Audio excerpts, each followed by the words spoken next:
Halo, selamat pagi anak-anak. Anak-anak SD Pangudi Luhur Santo Valentinus Surakarta. Sebelumnya perkenalkan dulu, saya Dr. Suwarji dari Puskesmas Manahan Surakarta. Pada kesempatan hari ini kita kenalan dengan sesuatu yang agak lain daripada yang lain bagi anak-anak. Apa itu? Yaitu tentang pendidikan seksual bagi anak. Ya, pendidikan seksual bagi anak. Nah, adik-adik, anak-anak harus tahu, seksualitas tidak harus dengan hal yang porno. Tolong itu dicatat betul.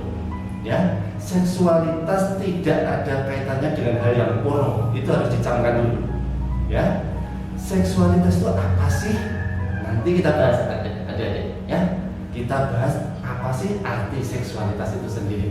Pada kesempatan hari ini, Pak Dokter mau khusus yang cowok, ya, atau yang laki-laki. Pada kesempatan hari ini, Pak Dokter lepas masker nggak apa-apa ya, soalnya ini Pak Dokter sedang di ruangan sendiri, jadi insya Allah tidak apa-apa. Ya, oke, kita mulai. Apa sih seksualitas? Latar belakangnya itu apa? Ya, adapun tujuan hari ini adalah adik-adik atau anak-anak tahu apa sih perubahan-perubahan yang terjadi pada dirinya, baik fisik maupun emosi. Itu harus adik-adik ketahui, ya. Kemudian tahu apa sih organ reproduksinya, itu tahu. Nanti kita lihat, ya. Kemudian lagi, apa yang harus kita ketahui tentang seputar seks. Jadi tujuannya adalah anak-anak nanti siap. Karena mau tidak mau adik-adik sekarang sudah menjelang remaja atau bahkan sudah remaja. Seks harus sudah tahu. Nanti, ya. Seksualitas adalah semua yang berhubungan dengan manusia sebagai makhluk seksual, baik meliputi emosi, kepribadian, sikap maupun yang lainnya. Oke? Nah, pengertian seksualitas sendiri, makanya Pak Dokter tadi sudah bilang di awal, jangan berpikir tentang porno dulu. Arti kata seks itu ternyata macam-macam. Arti kata seks, yang pertama, jenis kelamin. Ada laki-laki, perempuan, cowok, cewek. Lah kalau banci gimana Pak? Itu intinya adalah cowok. Ya, arti kata seks pertama adalah jenis kelamin. Kemudian tentang reproduksi. Bagaimana orang itu berkembang biak. Kalau tumbuhan kan berkembang biak dengan tunas. Kalau ada dengan biji. Kalau manusia reproduksi namanya, ya. Mengenal dengan organ seks. Kata seks sendiri, satu jenis kelamin, dua reproduksi seksual, tiga organ seks, yang empat tentang gairah seksual, dan yang kelima hubungan seks. Ya, jadi arti kata seks ini ada 5. Jadi jangan artikan porno dulu tuh ya. Jenis kelamin sudah jelas. Tapi perempuan tidak ada kata menseru, maaf, wandu atau banji itu tidak ada. Secara prinsip mereka adalah tetap laki-laki. Reproduksi, kalau tumbuhan dengan cara bertunas atau dengan bijinya. Tapi untuk manusia reproduksi seksual adalah membuat bayi. Ya. Kemudian organ seks, nanti ada organ seks perempuan, ada organ seks yang laki-laki. Khusus pada sesi ini Pak Dokter hanya menerangkan tentang laki-laki. Kemudian tentang gairah seksual. Gairah seksual itu apa sih? Oh, Mbak Tia itu cantik, rasanya magreng. Nah, itu sudah masuk gairah seksual, ya. Kemudian tentang hubungan seks, di mana laki-laki dan perempuan berhubungan badan, ya. Kita mulai dari pengertian pertama. Ya, langsung gambar saja tentang organ reproduksi pada laki-laki. Nanti bisa dilihat di gambar. Yang pertama, yang nampak dari luar itu namanya penis. Nanti ada saluran dan lain sebagainya. Adik-adik silahkan dilihat sendiri di gambar yang nanti di slide Pak Dokter. Nanti sesudah gambar Pak Dokter nanti jelas banget. Nomor 1 apa, 2 apa, 3 apa, 4 apa. Ya.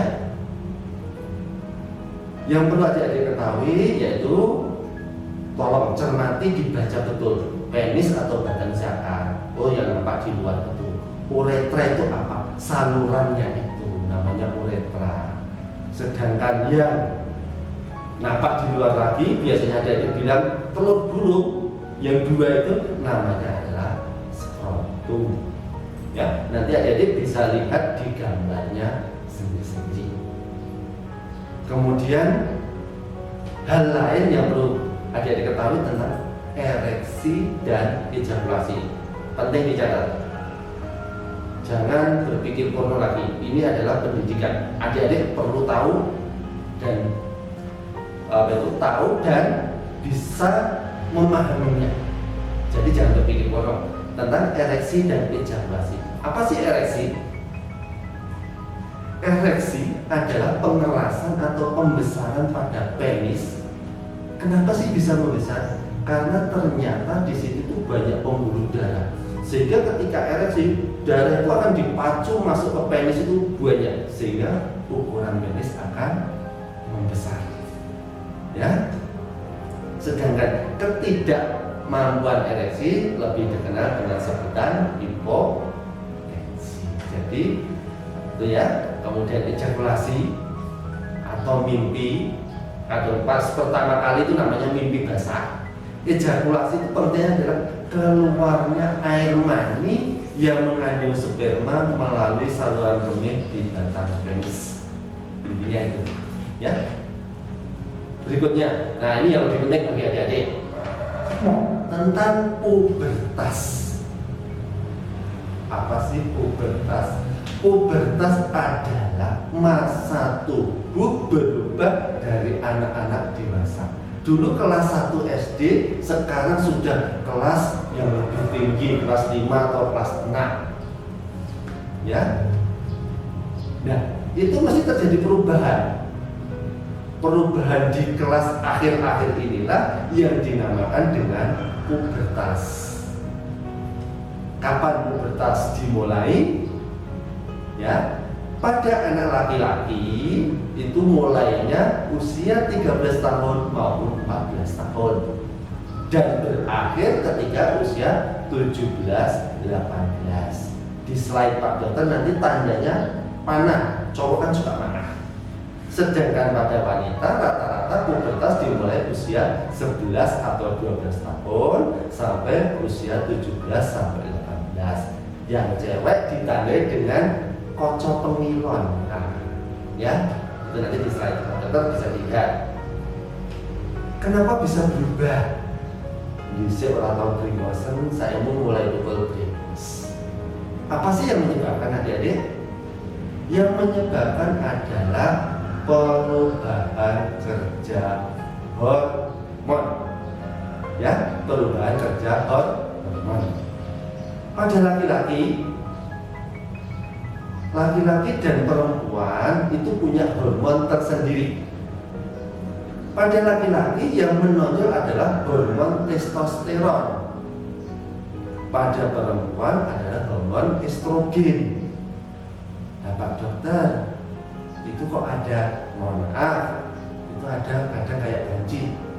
Itu pada prinsipnya testosteronnya ada, tetapi kurang tinggi sehingga sifat cowoknya kurang terlihat. Sedangkan pada cewek lebih banyak estrogennya sehingga sifat femininnya lebih banyak. Itu yang harus dipahami ya. Berikutnya, perubahan fisik pada laki-laki apa sih? Yuk, kita perubahan fisik dari atas dulu. Biar gampang ya, kita lihat Dari atas bibir biasanya mulai tumbuh rambut atau brengos tadi tipis-tipis. Itu sudah perubahan fisik. Turun lagi dari bibir, ini mulut. Biasanya nanti suaranya itu berubah jadi lebih gede. Dari mulut turun ke bawah. Ini loh, ya, tumbuh jabun pada cowok. Kanan kiri mulai tumbuh rambut di ketiak. Turun ke bawah lagi, mulai tumbuh rambut di kemaluan. Diurutan aja ya. Jadi mulai dari atas, mulai primasen, suara berubah, tumbuh jabun, kemudian ketiak mulai berambut. Itu secara fisik jelas terlihat. Jadi menghafalkannya biar lebih mudah. Oke. Sedangkan perlu itu perubahan fisik ya. Perubahan psikologis juga terjadi. Yang pertama, sensitif, gampang tersinggung. Aku gede kok saya ini. Ya, itu mesti biasa terjadi pada awal-awal pubertas. Yang penting sifat yang kedua sensitif. Pertama sensitif ya, mudah tersinggung atau mudah marah atau ego. Yang kedua irasional. Penting mungkin banter, nggak tekan berani sampai tempatnya secepatnya. Tapi kadang nggak mikir resiko kecelakaannya tadi. Itu irasional. Kemudian pengen mandiri, pengen serba tahu. Itu sifat anak-anak yang mengalami pubertas. Nah, ini khusus buat adik-adik. Ini hal yang khusus, yaitu tentang mimpi basah. Apa sih mimpi basah? Mimpi basah itu adalah keluarnya sperma pertama kali ketika kamu pubertas, ketika kamu tidur. Tahu-tahu kok koyo ngompol ya bangun tidur. Apa sih bedanya ngompol dan mimpi basah? Kalau ngompol itu baunya pesing. Kalau itu mimpi basah baunya agak arus. Kayak arus ya. Kemudian kalau ngompol itu tidak lengket, tapi kalau mimpi basah itu sifatnya lengket. Itu adalah hal wajar yang akan terjadi pada kalian karena testis atau yang telur burung tadi akan memproduksi sperma tiap hari. Nanti ditampung. Kalau sudah tabungannya penuh, akhirnya dikeluarkan. Kalau tidak sadar itu namanya mimpi basah, yang kalau sengaja itu namanya masturbasi. Oke? Jadi nggak usah takut ya, ketika mimpi basah pertama kali, ini mimpi basah. Itu adalah hal normal, nggak usah takut. Bedanya ngompol dan mimpi basah tadi Pak Dokter sudah jelasin, tidak perlu takut. Semua laki-laki akan mengalami mimpi basah ketika pubertas. Ya, ereksi tidak harus selalu ejakulasi. Ereksi tidak selalu harus ejakulasi. Bila tidak mimpi basah, tidak normal, itu salah. Mungkin waktunya aja belum. Ada yang sudah usia 14 tahun sudah mimpi basah, ada yang belum. Tunggu usia 15. Tidak usah takut. Ya. Ada lagi. Kok dikit tuh cilik ya, tak gede-gedein gede. Itu juga tidak boleh. Salah, ya. Oke. Obrolan kita seputar seksualitas: 1. Onani, 2. Sunat, 3. Tentang peperawan. Onani itu menyentuh organ vital atau penis dengan tangan atau yang lainnya. Tujuannya adalah untuk merangsang diri sendiri. Sunat adalah membuang kulit ujungnya dikit, ujungnya penis itu kan ada kulit yang nutupi. Ini dibuang, tujuannya adalah biar ketika pipis itu langsung keluar, tidak nandung ke dalam. Nanti kalau mengenai kulit itu kan mudah infeksi, makanya disarankan seksual. Tujuannya adalah untuk kebersihan sehingga tidak mudah terkena infeksi. Itu ya. Oke. Kalau keperawanan itu untuk yang putri aja ya. Nanti ada yang coklat. Tahu saya. Oke. Kehamilan. Seksualitas juga arti katanya kehamilan. Kalau kehamilan khususnya untuk perempuan. Tapi Pak Dokter bilang cowok yang sudah pernah mimpi basah itu sudah bisa menghamili orang lain. Catatan Pak Dokter itu. Ya, ketika kamu sudah pernah mimpi basah, jangan coba-coba melakukan hubungan seks. Kamu bisa menghamili orang lain. Catat itu. Ya. Oke. Ini kemudian Pak Dokter juga pada kesempatan ini berpesan pada adik-adik, pubertas, masa remaja adalah masa-masa yang paling riskan karena kalian biasanya mencari jati diri. Biasanya anak-anak pubertas ini kadang kalau nggak seks ya masalah narkoba. Catat ini baik-baik. Makanya Pak Dokter berikan pendidikan tentang seks ini hati-hati. Ya, kalian harus tahu dan memahami biar tidak terjadi hal-hal yang tidak diinginkan tentang seks. Yang kedua, nafsa atau narkoba. Pak Dokter punya banyak pasien tentang narkoba yang notabene dimulai dari SD kelas 6 atau SMP sampai kelas 2 itu rata-rata ada yang sudah mencoba narkoba. Itu ya kan, ada harus waspada. Jangan coba-coba. Apa sih tentang nafsa? Contoh rokok. Jangan pernah coba-coba rokok. Sekali kamu nyoba rokok, nanti akan mencoba alkohol. Alkohol mencoba, nanti nyoba ganja. Ganja nanti coba terus kayak gitu. Jadi Pak Dokter peringatkan, jangan coba-coba rokok. Stop rokok. Itu yang menjadi catatan. Ya, nafsa, seks, HIV/AIDS itu sebuah kayak lingkaran setan. Biasanya kalau sudah berani free sex, berani tentang narkoba, berani narkoba biasanya juga terkait dengan HIV/AIDS juga karena pemakaian suntik bersama. Narkoba juga bisa meningkatkan nafsu seks sehingga cenderung berhubungan bebas. Ya, itu adik-adik dari Pak Dokter. Yang pertama, satu, pahami seks tidak harus porno.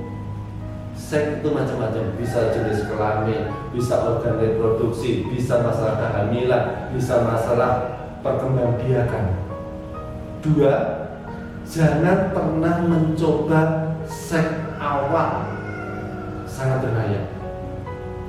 Yang kemudian berikutnya adalah pahami pubertas kalian, emosi, kemudian masalah perubahan fisik, itu kalian terutama mimpi basah, tidak usah bingung, itu adalah hal wajar. Yang penting kendalikan emosi kalian.